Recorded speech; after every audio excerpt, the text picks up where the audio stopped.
কণ্ঠটাকে ছেড়ে দিয়া আল্লাহ পাকের নবীর শানে হৃদয়ের যত শক্তি আছে সবটুকুন শক্তি উজাড় করে নবীজির শানে দরুদ পড়ছে। আল্লাহুম্মা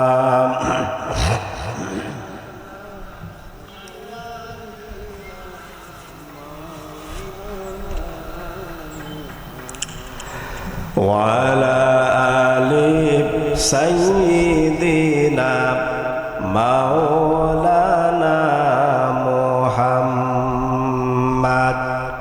তুমি মিসওয়াক করা ফাজিলত তো জানো, খাবার শেষে মিষ্টি মুখের হাদিসটাও মানো। তুমি মিসওয়াক করা ফাজিলত তো জানো, খাবার শেষে মিষ্টি মুখের হাদিসটাও মানো। শুধু হক কথাটা উচ্চ স্বরে বলতে পারো না, অন্যায় দেখে বারুদ হয়ে জ্বলতে পারো না। শুধু হক কথাটা উচ্চ স্বরে বলতে পারো না, অন্যায় দেখে বারুদ হয়ে জ্বলতে পারো না।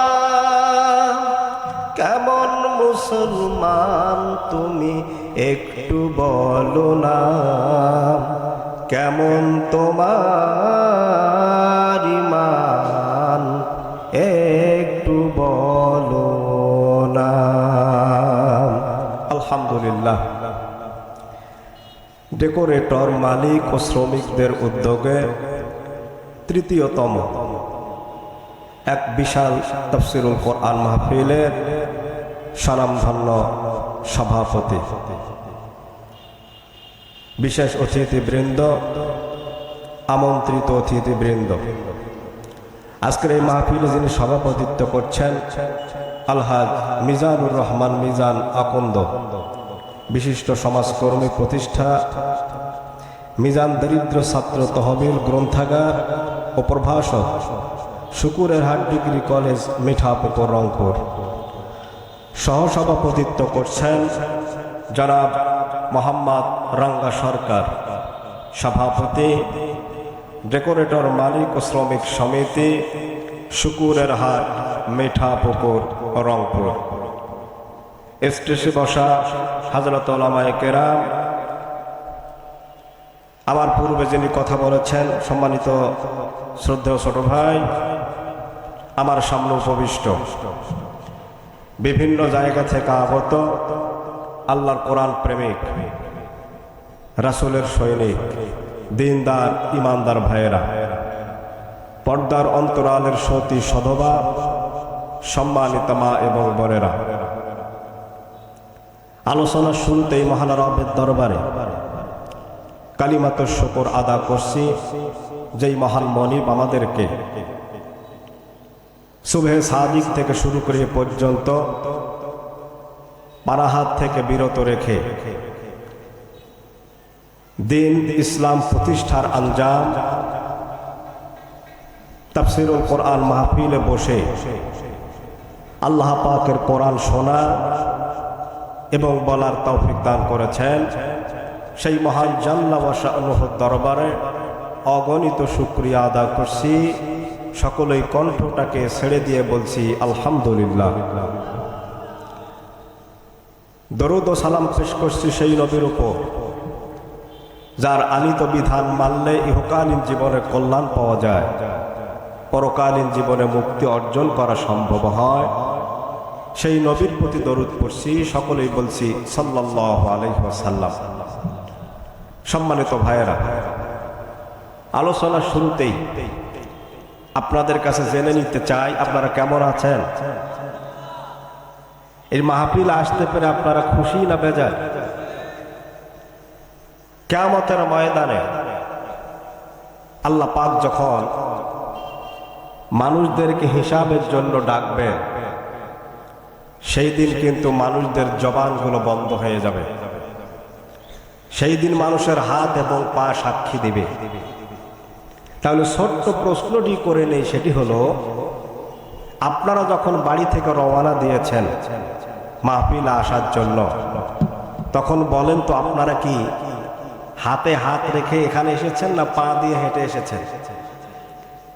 তো পা দিয়ে যদি হেঁটে এসে থাকেন আর কিয়ামতের ময়দানে যদি রব্বে কারিম বলে থাকেন যে আমি মানুষের জবানকে বন্ধ করে দেব, মানুষের হাত কথা বলবে, মানুষের পা কথা বলবে, তাহলে এই পা বলেন তো সেই দিন আমাদের পক্ষে সাক্ষী দিবে না বিপক্ষে দিবে?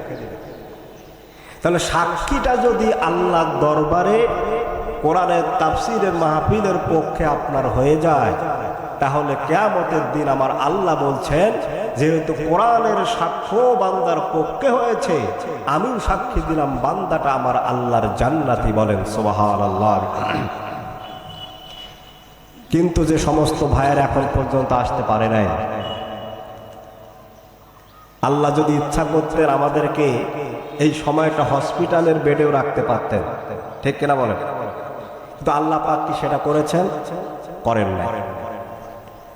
আমি আমার জুমার খুতবায় একটা কথা প্রায় বলে থাকি, মানুষের দাঁত যতদিন আছে এর মর্ম যদি কোনো মানুষ না বোঝে, মানুষের মুখ থেকে যখন দাঁতগুলো পড়ে যাবে তখন যদি ওই ব্যক্তি দাঁতের যত্ন করে, আচ্ছা বলেন তো ওর চাইতে বেকুব কি আর একটা আছে? অনুরূপভাবে আপনার জিন্দিগিতে আল্লাহ পাক একটা হায়াত দিয়েছেন, এই হায়াতটা যখন শেষ প্রান্তে চলে যাবে, যখন জীবনটা আপনার শূন্য হয়ে যাবে, আজরাইল মাথার শিওরে চলে আসবে, তখন যদি আপনি চিন্তা করেন যে আমি 5 ওয়াক্ত নামাজ পড়বো, ভালো ভালো কাজ করবো, মাহফিলে যাব, কিন্তু আজরাইল আমার মাথার কাছে এসে হাজির, আচ্ছা বলেন তো আপনার কি আর 5 মিনিট টাইম আছে? তাহলে অনুরূপভাবে আল্লাহ দাঁত দিয়েছেন, দাঁতের মর্ম বুঝতে হবে। আল্লাহ পাক আপনারে হায়াত দিয়েছেন, আপনাকে হায়াতের মর্মটা বুঝতে হবে। যতদিন পর্যন্ত মালাকুল মাউত আসার আগ পর্যন্ত আল্লাহ পাক আপনাকে জ্ঞান দিয়েছেন, বিবেক দিয়েছেন, ইজ্জত দিয়েছেন, সম্মান দিয়েছেন, এগুলোর মাধ্যমে অবশ্যই আপনাকে আপনার ব্যক্তিগত আমলটা ঠিক করার দরকার আছে না নাই? সবাই বলেন আছে না নাই? আছে। সম্মানিত ভাইরা, আমি পবিত্র কোরআনুল কারীমের 2 নম্বর সূরা সূরাতুল বাকারা, 2 নম্বর সূরার নাম কি? সূরা আল বাকারা। আল্লাহ পাক পবিত্র কোরআনুল কারীমটা বাকারা দিয়ে শুরু করার কারণটা কি? যার অর্থ হলো বকনা গাভী,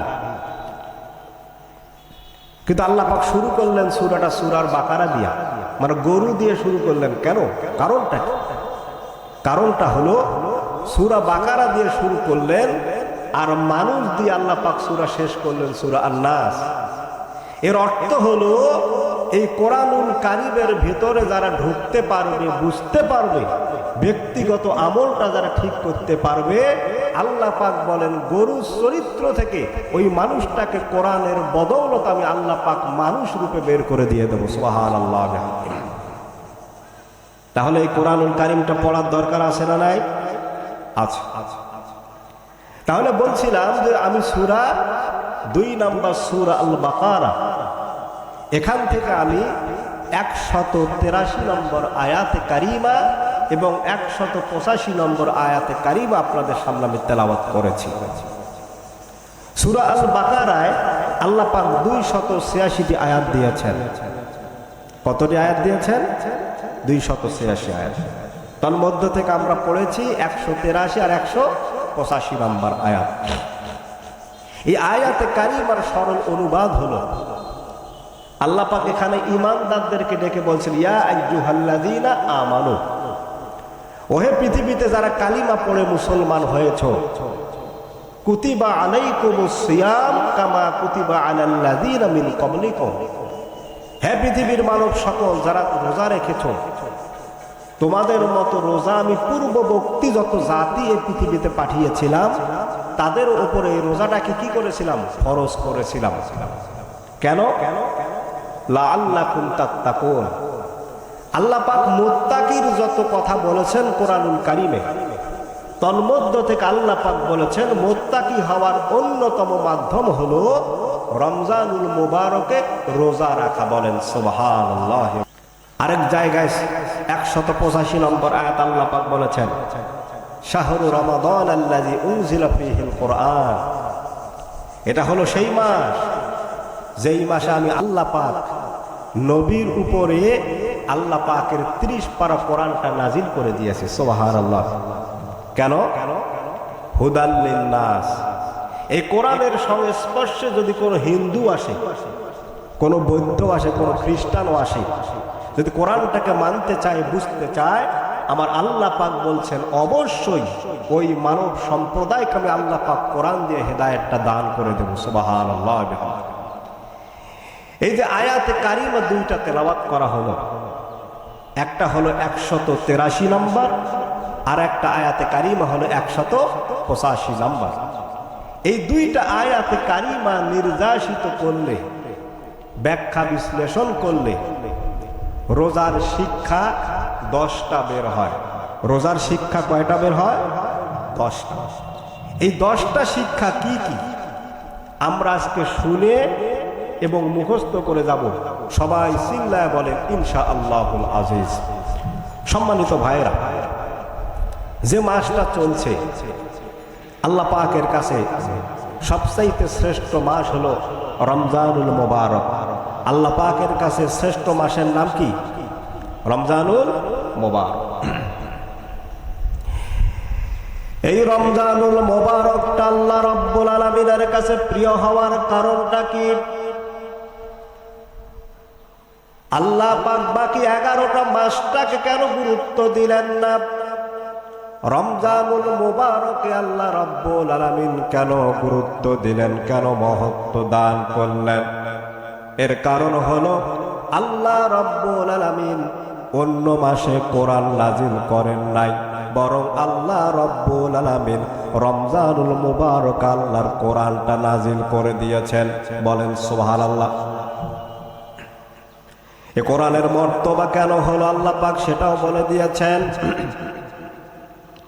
আল্লাহর নবী যখন বিদায় হজের ভাষণ দেন, নবীজি উপস্থিত যত সাহাবায়ে কেরাম যেই দিন বিদায় হজের ভাষণে উপস্থিত ছিলেন, আল্লাহর নবী সকলকে বলেছিলেন আজকে এখানে যারা তোমরা উপস্থিত আছো অথবা যারা এখন পর্যন্ত উপস্থিত হতে পারে নাই, আজকে আমি তোমাদের কাছে দুইটা জিনিস রেখে যাচ্ছি। একটা হলো আল্লাহর কোরআন, আর একটা হলো নবীজির হাদিস। এই দুইটা যারাই মানতে পারবে, যারা আঁকড়ে ধরতে পারবে, আল্লাহ রাব্বুল আলামিন বলেন স্টিম রোলার চালাইলেও ওই ব্যক্তিটাকে কখনোই ইসলাম থেকে পথভ্রষ্ট করা সম্ভব নয়। শুধুমাত্র তাই নয় মুসলমানেরা, আল্লাহর নবী বিদায় হজের পরে এই দুইটা কথা বলে যাওয়ার অর্থটা কি দাঁড়ালো? আপনি আপনার পারিবারিক জীবন থেকে শুরু করে আপনার রাষ্ট্রীয় জীবন পর্যন্ত আপনি কিন্তু কোরআন নবীজির হাদিসের বাহিরে যেতে পারবেন না। আল্লাহ পাক আপনাকে একটা নির্দিষ্ট সীমারেখা তৈরি করে দিয়ে দিলেন। এই নির্দিষ্ট সীমারেখার বাহিরে আপনি চাইলেও যাইতে পারবেন না। যদি আল্লাহর ভালোবাসাটা, নবীজির ইতাআতটাকে যদি আপনি বিদায় হজের ভাষণের আগলে আপনি যদি গ্রহণ করতে পারো, আল্লাহ রাব্বুল আলামিন বলেন ওই বান্দার জিন্দেগীর সব গুনাহ খাতা আল্লাহ পাক মাফ করে দিয়া দিবেন। বলেন সুবহানাল্লাহ। এবার কোরআনে কারিমের দলিল দালাল কুল ইন কুনতুম তুহিব্বুনাল্লাহ ফাত্তাবিউনি ইউহিব্বুকুমুল্লাহ ওয়া ইয়াগফির লাকুম যুনুবাকুম ওয়াল্লাহু গফুরুর রহিম।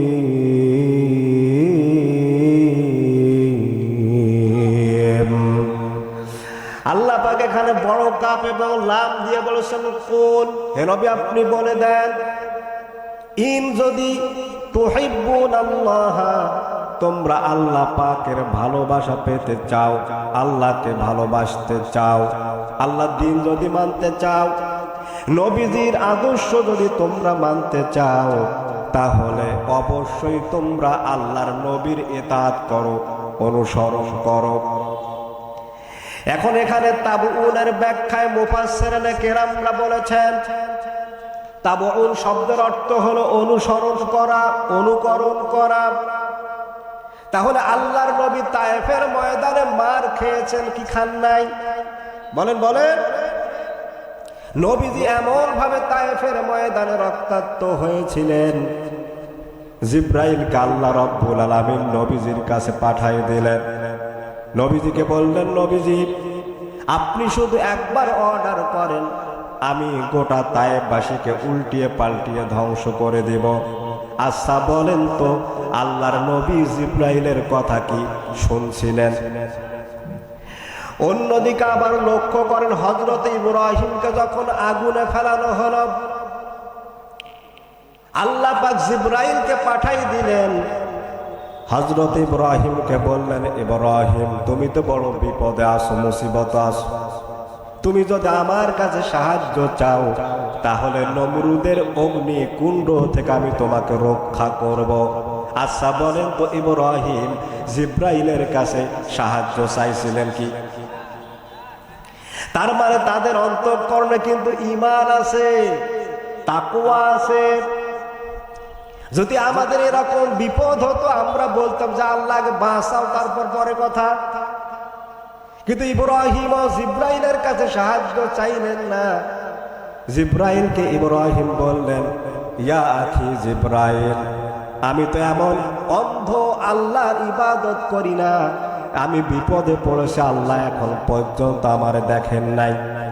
বরং আমি যদি নির্ভরটা আল্লাহর উপরে হয়ে থাকে, বিপদ যত বড়ই হোক না কেন ওই আল্লাহ, আমার বিশ্বাস আছে, আমাকে অবশ্যই অগ্নিকুণ্ড থেকে বাঁচায়া দিয়ে দিবে। তায়েফের ময়দানে নবীজি রক্তাক্ত হয়ে গেলেন, তারপরও তায়েফবাসীর জন্য বদদোয়া করলেন না। এজন্য নবীদের অন্যতম মুজিজার অন্যতম মুজিজা হলো নবীরা কখনো বদদোয়া করেন না। কিন্তু আমরা সাধারণ মানুষ, আমাদেরকে কেউ যদি অপদস্থ করে, হেনস্থা করে, তাহলে বলেন তো আমরা মানুষকে অপবাদ দেই কি দেই না? তার মানে আমরা এখনো নবীদের সাহাবীদের ঈমান অর্জন করতে পারি নাই। এজন্য রব্বে কারীম বলছে তাবউন শব্দের অর্থ হলো অনুসরণ করতে হবে নবী, তার সাহাবায়ে কেরাম, তাবেঈনদেরকে।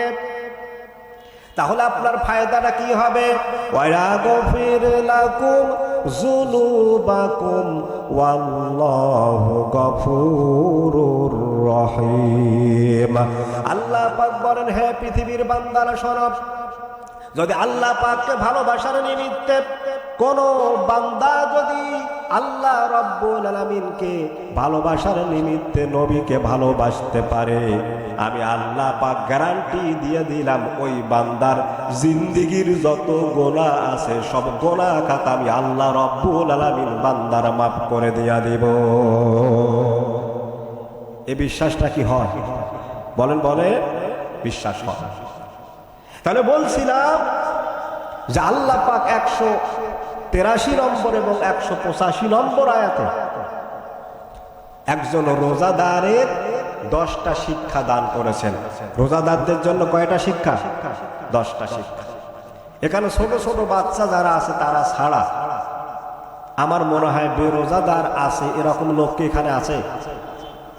তবে আমি একটু যদি আপনাদেরকে কষ্ট করতে বলি, যারা যারা রোজা আছেন একটু হাত তোলেন তো।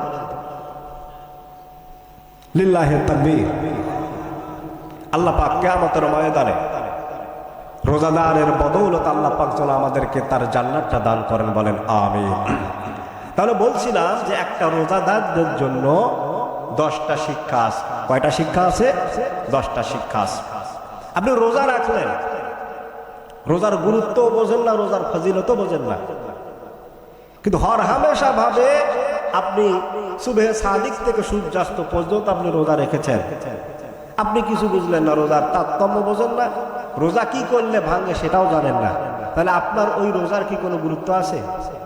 কিন্তু গুরুত্ব সহকারে যখন আপনি রোজা রাখবেন, রোজাটাকে যখন বুঝবেন, তখন আপনার বাস্তব জীবনে এটা আমল করা বড্ড সহজ হয়ে যাবে। বলেন সুবহানাল্লাহ। আমার দেশে এই যে হাফেজে কোরআনরা যখন তারাবির নামাজ পড়ায়, আমার দেশের সিস্টেম হলো তারাবি যত দ্রুত ইমাম সাহেব পড়াতে পারবে সেই ইমাম সাহেব সব থেকে বেশি ভালো। অথচ মক্কা মদিনায় গিয়ে দেখো, তারা কোরআনুল কারীম পড়ে, পিছনে যারা মুসল্লি হয় তাদের চোখ বেয়ে বেয়ে দরদর করে পানি পড়তে থাকে। সুবহানাল্লাহ। এই চোখ দিয়ে পানি পড়ার অর্থটা কি আপনি নিজেকে বিবেক দিয়ে একটু প্রশ্ন করে দেখো মুসলমান। আলহামদুলিল্লাহ রাব্বিল আলামিন বললেন, আপনি অর্থ জানেন না, আপনি কোরআনুল কারীম পড়তে মজা পাবেন না। আর রহমানির রহিম বলেছেন, ইমাম সাহেবও বোঝে না, পিছনে মুসল্লিরাও অর্থ বোঝে না, তার মানে ইমামের যে অবস্থা মুসল্লিরও একই অবস্থা। এজন্য মক্কা মদিনায় যখন ইমাম সাহেব কোরআন তেলাওয়াত করে, যেখানে জাহান্নামের কথা এসেছে, পিছন দিক থেকে মুসল্লির চোখ দিয়ে দরদর করে পানি পড়তে থাকে। জাহান্নামী যদি আমরা হয়ে যাই, কিয়ামতের ময়দান আমাদের অবস্থাটা কি হয়ে যাবে? আবার জান্নাতের কথা যখন চলে আসে, চোখের পানি বন্ধ হয়ে যায়। তার মানে একটা মানুষ যখন জান্নাতের নাজ নিয়ামত পেয়ে যাবে, তখন মানুষটার অবস্থা কত সুন্দর হবে। ইমাম সাহেবও কোরআন বুঝলো, আবার পিছনের মুসল্লিরাও কোরআন বুঝলো। কিন্তু আমার দেশে আপনি ইয়াকা না'বুদু ওয়া ইয়াকা নাস্তাইন পড়েছে ইমাম সাহেব, কেবলমাত্র একমাত্র সাহায্য চাইতে গেলে চাইতে হবে বলেন তো কার কাছে? কিন্তু ভোটের সময় যখন আসে, নির্বাচনের সময় যখন আসে, প্রতিনিধি নির্বাচনের যখন সময় আসে, তখন 5টা টাকার কারণে আপনি আপনার ঈমানটাকে বিক্রি করে দেন। আপনি তো আল্লাহর কোরআন বুঝবেন না, এটাই স্বাভাবিক। এজন্য কোরআনে কারীম বলছে, ইন্নামাল মুমিনুনা আল্লাযীনা ইযা যুকিরাল্লাহু ওয়াজিলাত কুলুবুহুম ওয়া ইযা তুলিয়াত আলাইহিম আয়াতুহু যাদাতুহুম ঈমানা ওয়া আলা রাব্বিহিম ইয়াতাওয়াক্কালুন।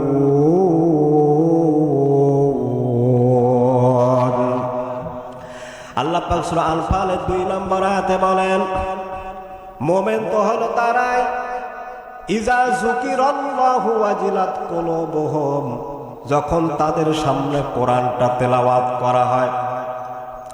ইমাম সাহেব যখন ইয়াকা না'বুদু পড়েছেন, পিছনের মুসল্লি তখন ইয়াকা না'বুদুর অর্থ বুঝেছেন, তখন ইমাম সাহেব যেমন উপকার পাইল, পিছনের মুসল্লিও কিন্তু সমান উপকার পাইল।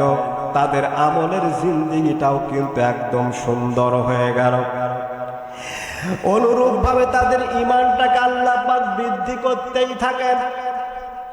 ঈমানের বৃদ্ধিটা একটা মুসলমানের শেষ পর্যন্ত পৌঁছার অর্থ হলো, মানুষটার কাছে 1000 কোটি টাকাও যদি কেউ তাকে ঘুষ প্রদান করে, সেটাকে উপেক্ষা করে ওই ব্যক্তি দুনিয়ার কোনো সম্পদের দিকে তাকাবে না, বরং ওই লোকটার অর্থই হলো কেবলমাত্র নির্ভর করবে পৃথিবীর মানুষের উপরে নয়, নির্ভর হবে আল্লাহর উপরে। ঠিক কিনা বলে? কিন্তু আমার দেশে হলো কোরআন পড়ে কিন্তু বোঝে না, এজন্য তো আমাদের আমলের জিন্দেগিতে সমস্যা। সূরা ইখলাস আপনি পড়লেন, ইখলাস আল্লাহ পাক তাওহীদের কথা বলেছেন, একত্ববাদের কথা বলেছেন। কুল হুয়াল্লাহু আহাদ, আল্লাহ এক এবং একক। কিন্তু আমার দেশের মুসল্লিরা ছোট কাপ এবং লাম একখানে করিয়া পড়ে, মানে এক আল্লাহকে ওরা খাইতে যায়। তাহলে হেদায়েত পাইতে গেলে রোজার অরিজিনাল শিক্ষা যদি আপনি পাইতে চান, কোরআনুল কারীমের সূরা আল বাকারা 183 এবং 185 নম্বর আয়াত থেকে আপনাকে রোজাদারের 10টা শিক্ষা অর্জন অবশ্যই করতে হবে, বলেন ইনশাআল্লাহুল আজিজ। রোজাদার ব্যক্তির 1 নম্বর শিক্ষা হলো এই রোজা মানুষকে তাকওয়া অর্জন করতে শেখায়। কি অর্জন করতে শেখায়? তাকওয়া। তাকওয়ার 2-1টা অর্থ বলে আমি আমার মূল তাফসিরে চলে যাই। সেটি হলো, তাকওয়ার আবিধানিক অর্থ হলো বেছে বেছে চলা, নিজেকে কোনো জিনিস থেকে আড়াল করে চলা। অর্থাৎ এখানে আমি এই যে তাফসির করছি, তাফসির যখন আমার শেষ হবে আমি স্টেজটা ছেড়ে কিন্তু নেমে যাব। আর এই পথে যদি কেউ কাঁটা বিছিয়ে দেয়, তাহলে আমি যখন নামবো, আচ্ছা আপনারাই বলেন তো, ওই কাঁটাটার উপরে পা দিয়ে যাব না কাঁটাটাকে বেছে বেছে যাব? আল্লাহ পাক বলছেন এটাকেই বলা হয় তাকওয়া। আল্লাহ পাক আপনাকে হালাল দিয়েছেন, হারামের বিধান দিয়েছেন, মা বাবার খেদমতের কথা বলেছেন, সন্তান সন্ততি কিভাবে পালন করবেন লালন করবেন সেটা বলে দিয়েছেন। কিন্তু আপনি যদি এই আল্লাহর ইসলামের বিধানটাকে অনুগ্রহ, অনুশোচনা, অনুকম্পার মধ্য দিয়া গ্রহণ না করে আপনি যদি হারামের পথটাকে অবলম্বন করেন, তাহলে বুঝতে হবে আপনি এখনো আপনার অন্তঃকরণে তাকওয়া অর্জন করতে পারেন নাই।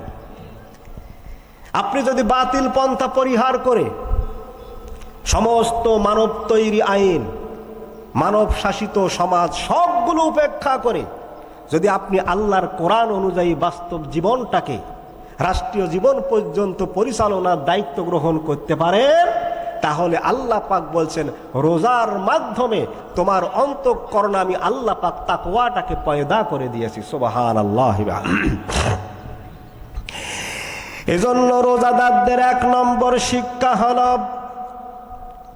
আল্লাহ রাব্বুল আলামিন বলেন, যে ব্যক্তি সুবহে সাদিক থেকে সূর্যাস্ত পর্যন্ত পানাহার থেকে যে ব্যক্তি রোজা রাখতে পারবে, আল্লাহ পাক বলেন তার 1 নম্বর শিক্ষা হলো তার অন্তঃকরণে অবশ্যই তাকওয়া পয়দা হয়ে যাবে।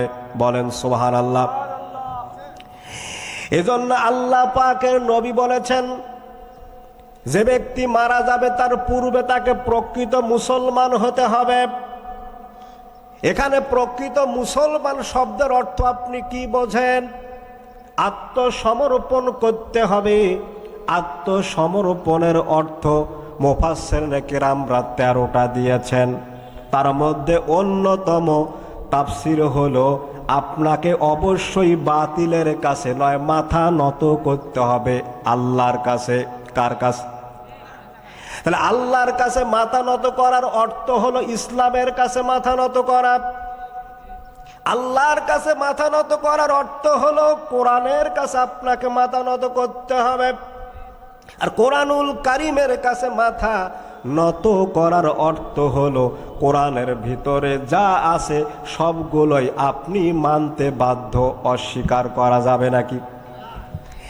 এজন্য আল্লাহ রাব্বুল আলামিন বলছেন, ইয়া আইয়ুহাল্লাযীনা আমানুত্তাকুল্লাহা হাক্কা তুকাতি ওয়া লা তামুতুন্না ইল্লা ওয়া আনতুম মুসলিমুন।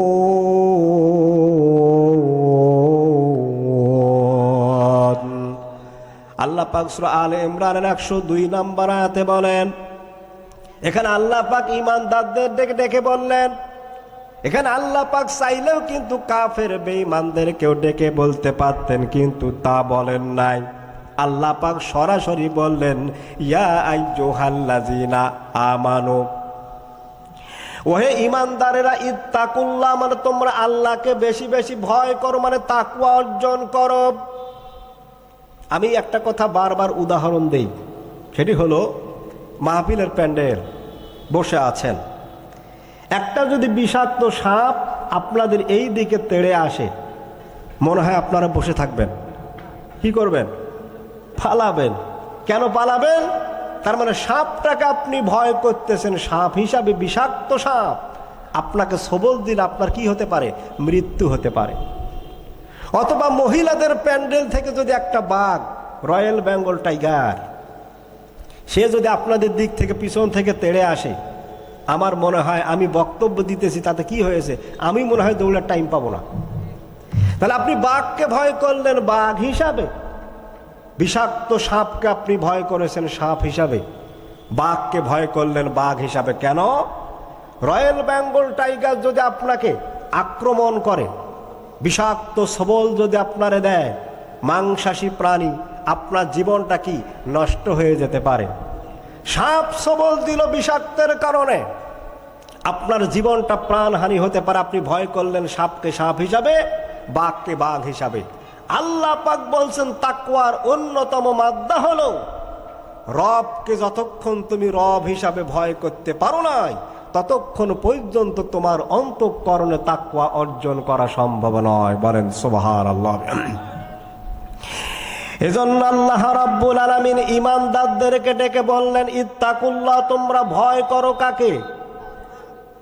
আল্লাহ পাককে ভয় না করলে ওয়ালা তামুতুন্না ইল্লা ওয়া আনতুম মুসলিমুন, আর তোমরা প্রকৃত মুসলমান না হয়ে, আত্মসমর্পণকারী না হয়ে কবরে যাওয়ার চিন্তা কখনো করো না।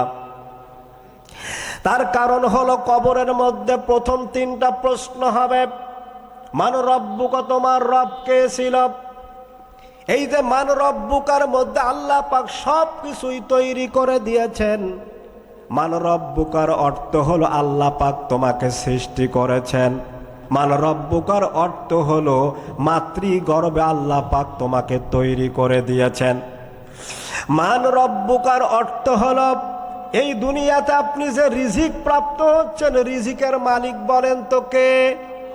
মান রব্বুকার অর্থ হলো সুন্দর জীবন যাপন করে যেমন করে তোমরা করতেছ, এই সুন্দর জীবন যাপনটাও মান রব্বুকার মধ্যে পড়ে। তাহলে প্রথম প্রশ্ন যদি মান রব্বুকা হয়ে থাকে, আর আপনি যদি মান রব্বুকার অর্থের জবাব যদি না দিতে পারেন, ও মুসলমান, দুনিয়াতে শুধুমাত্র খাইলেই চলবে না, পড়লেই চলবে না। আপনার টাকা আছে, পয়সা আছে, সম্পদ আছে, সবগুলো সেই দিন মূল্যহীন হয়ে যাবে যদি আপনি কবরের প্রথম প্রশ্নের জবাব দিতে না পারো। বলেন তো সেই দিন আর কি কোনো উপায় থাকতে পারে নাকি? পারে? বলেন। কবরে যে দুইজন ফেরেশতা দেওয়া হবে, এই দুইজন ফেরেশতা কি আপনার টাকা আমার টাকা ঘুষ খাওয়ার জন্য আসবে? বলেন। তাহলে ঘুষের কোনো সিস্টেম যদি কবরে না থাকে, সেখানে যদি বৈদ্যুতিক আলোর কোনো ব্যবস্থা না থাকে, সেখানে যদি আত্মীয় স্বজনদের সঙ্গে মোবাইল করার কোনো সুযোগ না থাকে, পৃথিবীতে যত আবিষ্কার হয়েছে আজ পর্যন্ত এবং আজ থেকে কিয়ামত পর্যন্ত যত আবিষ্কার আসবে, এই পৃথিবীতে এমন কি কোনো আবিষ্কার আপনারা দেখেছেন যেই আবিষ্কারের মধ্যে কবরে দেওয়ার পর এই পৃথিবীতে হ্যালো করে তার খোঁজ খবর নেওয়া হয়েছে এমন কোনো আবিষ্কার? এর অর্থ মুসলমান এই দাঁড়ায় একটু হৃদয়ের কান দিয়ে শোনেন, বিবেকটাকে একটু নাড়া দেন। আমি যদি এই চেয়ারে এখনই মারা যাই, আমার স্ত্রী হয়তো সংবাদ পাবে, স্ত্রী হয়তো একটু কান্নাকাটি করবে, সন্তান একটু কান্নাকাটি করবে, হয়তো সাময়িক 2 দিন 4 দিন পানাহার থেকে একটু বিরত থাকতে পারে। কিন্তু এই পৃথিবীতে এমন কি কোনো স্ত্রী, এমন কি কোনো সন্তান দেখেছেন যে স্বামী মারা গেল, ঘরের ভিতরে কবর খনন করে স্বামীকে কবর দেওয়া হয়েছে, এমন কোনো নজির দেখেছেন? অথবা আপনার বারান্দা থেকে দূরে আপনার আঙ্গিনার মধ্যে একটা কবর খনন করে আপনাকে রাখা হবে, এমনও সংবাদ কি আপনি কখনো পেয়েছেন? তাহলে সেই মানুষটার অন্তরে রূহ থাকার পরে এত প্রিয় ছিল, ওই মানুষটা যখন মারা গেল, খাটের মধ্যে স্বামী শুয়ে আছে, স্ত্রীও শুয়ে আছে, যখন দেখতে পেয়েছে যে স্বামী মারা গিয়েছে, তখন দেখবেন যে আপনার স্ত্রী এক লাফ দিয়ে দরজা খুলে বাহিরে দৌড় দিবে। ঠিক কিনা বলেন? তাহলে দুনিয়াটা কিন্তু স্বার্থপরের জায়গা, কেউ কারো উপকারে আসবে না। কিয়ামতের ময়দানে আল্লাহর নবী যখন হাদিসটা বর্ণনা করতেছিলেন মায়েশার সামনে, নবীজি মায়েশাকে বলছেন, আয়েশা রে, কিয়ামতের ময়দানে প্রত্যেকটা মানুষকে উলঙ্গ খাতনাবিহীন অবস্থায় কিয়ামতের ময়দানে উঠানো হবে। তখন মায়েশা আল্লাহর নবীকে প্রশ্ন করেছেন, নবীজি, মানুষ যদি উলঙ্গ হয় তাহলে একজন তো আরেকজনের দিকে তাকাতাকি করবে, বিষয়টা কেমন হবে? তখন আল্লাহর নবী জাহান্নামের চিত্র, হাসরের ময়দানের চিত্রটা সবার সামনে তুলে ধরেছেন। আয়েশা রে, হাসরের চিত্রটা এমন হয়ে যাবে, মানুষের মাথার উপরে সূর্য চলে আসবে, মানুষের মাথার চান্দিগুলো ফেটে যাবে, মানুষের মগজগুলো টকবক করে পড়তে থাকবে। সেই দিন বাঁচার কিন্তু কোনো উপায় থাকবে না। নিজের গর্ভধারিণী মা তার সন্তানকে ভুলে যাবে, নিজের বাপ তার সন্তানকে পরিচয় দেবে না, গর্ভধারিণী মা তার সন্তানকে পরিচয় দেবে না। একটা নেকি শর্ট পড়বে জান্নাতে যাওয়ার জন্য, সন্তান মাকে বলবে, মা বলবে, দুনিয়ায় তো আমার কোনো বিবাহ হয় নাই। এই যে জাহান্নামের চিত্র, কিয়ামতের ময়দানের চিত্র, আল্লাহর নবী হযরত আয়েশাকে বলছেন, আয়েশা রে, কিয়ামতের দিন একজন মানুষ তো আরেকজন মানুষের দিকে তাকাতাকি দূরে থাকলো, বরং কিয়ামতের ময়দানে মানুষ ইয়া নাফসি বলে চিৎকার করতে থাকবে। এজন্য কোরআনে কারীম বলছে, আল ইয়াউমা নাখতিমু আলা আফওয়াহিহিম ওয়া তুকাল্লিমুনা আইদিহিম ওয়া তাশহাদু আরজুলুহুম বিমা কানু ইয়াকসিবুন। আল্লাহ পাক সূরা ইয়াসিনের 65 নম্বর আয়াতে বলে, আল ইয়াউমা, এখানে আলিফ লাম দিয়ে মারিফা করা হয়েছে, যারা গ্রামার বোঝেন। আল্লাহ পাক এখানে আল ইয়াউমা দিয়ে কিয়ামতের ময়দানকে নির্দিষ্ট করে দিয়েছেন। আল্লাহ পাক বলছেন, কিয়ামতের ময়দানে নাখতিমু আলা আফওয়াহিহিম, মানুষের জবানটা কিয়ামতের দিন বন্ধ হয়ে যাবে। ওয়া তুকাল্লিমুনা আইদিহিম, কিয়ামতের ময়দানে আপনার হাত দিয়ে আপনি কি করেছেন, দুই হাত সাক্ষ্য প্রদান করবে। ওয়া তাশহাদু আরজুলুহুম, দুই পা আপনার বিরুদ্ধে সাক্ষী দিয়ে দিবে। এই যে তাফসীর মাহফিল শুনতে আপনার এসেছেন পা দিয়ে হেঁটে, এই দুই পা যদি কিয়ামতের ময়দানে আপনার আমার পক্ষে সাক্ষ্য হয়ে যায়, আল্লাহর নবী বলেছেন, সাক্ষ্য হওয়ার অর্থ হলো আল্লাহর সন্তুষ্টি, আর আল্লাহর সন্তুষ্টি হওয়ার অর্থ হলো আল্লাহ রব্বুল আলামিন ওই বান্দাদেরকে সাক্ষীর কারণে তার জান্নাতটা দান করে দিয়া দিবে। এজন্য মুসলমান, এজন্য রোজাদার ভাইয়েরা, রোজা রাখলেই শুধু নয়, রোজার গুরুত্ব মহত্ব বুঝতে হবে, তাহলেই আপনার বাস্তব জীবনে আমল করাটা সহজ হয়ে যাবে। বলেন সুবহানাল্লাহ বিহামদি। তাহলে বলছিলাম, রোজাদারদের 1 নম্বর শিক্ষা হলো, অবশ্যই আল্লাহ পাক বলছেন, রোজার মাধ্যমে রোজাদার ব্যক্তির অন্তঃকরণে তাকওয়া পয়দা হয়ে যায়। কি পয়দা হয়? সবাই বলেন, কি পয়দা হয়ে যায়? তাকওয়া পয়দা হয়ে যায়। আর আল্লাহ পাক এই পৃথিবীতে যত ধর্মাবলম্বী মানুষ তৈরি করেছেন, অন্যান্য ধর্মের মানুষ আছে না নাই? বলেন বলেন। তার মধ্যে অন্যতম জাতি, অন্যতম ধর্মের নাম হলো ইসলাম ধর্ম। বলেন সুবহানাল্লাহ বিহামদি। এই ইসলাম ধর্মের মানুষদের মধ্যে হতেও যারা তাকওয়ার নীতি অবলম্বন করতে পারে, যারা রোজার মাধ্যমে নিজেকে পরিশুদ্ধ করে, যারা অন্তঃকরণে তাকওয়ার নীতি অবলম্বনের চেষ্টা করে, আমার আল্লাহ পাক বলেন, ওই জাতি, ওই সন্তান, ওই মানুষগুলা, ওই মুমিন, ওই মুত্তাকিগুলোকে আমি আল্লাহ পাক মুত্তাকির সার্টিফিকেটটাই প্রদান করে দেই। সুবহানাল্লাহ। এজন্য আল্লাহ রাব্বুল আলামিন বান্দাদেরকে জানাই দিয়েছেন, বান্দারা শোনো, এই পৃথিবীতে আল্লাহ রাব্বুল আলামিন বিভিন্ন প্রকার মানুষ তৈরি করেছেন। হিন্দু তৈরি করেছেন, বৌদ্ধ তৈরি করেছেন, কাফের বেঈমানও তৈরি করে দিয়েছেন। তাদের রোজা আর আমাদের রোজার মধ্যে কিন্তু আসমান জমিন পার্থক্য, ঠিক কিনা বলেন? তাদের রোজার নিয়ম হলো কেউ দুপুর পর্যন্ত খায়, আবার কেউ বা শুকনা জিনিস ভক্ষণ করে, আবার এমনও সিস্টেম আছে তারা সারাদিন রোজা থাকে না, 1 ঘন্টা থাকে। তাহলে বলেন তো তাদের রোজা আর আমাদের রোজার মধ্যে পার্থক্য আছে না নাই?